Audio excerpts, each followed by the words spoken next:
And now for the latest on the Russia-Ukraine conflict. Ukrainian President Volodymyr Zelenskyy has criticized NATO for refusing to impose a no-flying zone over the country.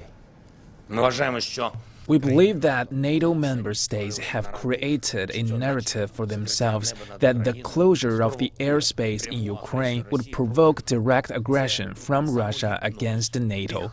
It is self-induced hypnosis of those who are weak and lack confidence, even though they can possess arms stronger than ours. At a meeting on Friday, NATO allies rejected Ukraine's appeal for no-flying zones, warning that to do so could provoke widespread war in Europe with Russia. Zelenskyy is asking for support from the United States. He will address the U.S. Senate later today virtually. As the conflict between Moscow and Kyiv intensifies, the UN says over 1 million people have fled Ukraine. The UN Security Council will hold an emergency meeting Monday on the humanitarian crisis in Ukraine.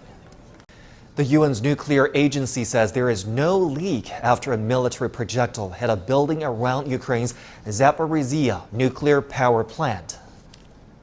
Overnight, a projectile hit a building within the plant site.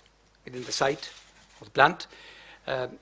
This building, I should repeat, is not part of the reactor, is none of the reactors, is a training adjacent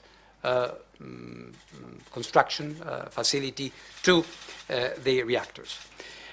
This caused a localized fire, which was extinguished.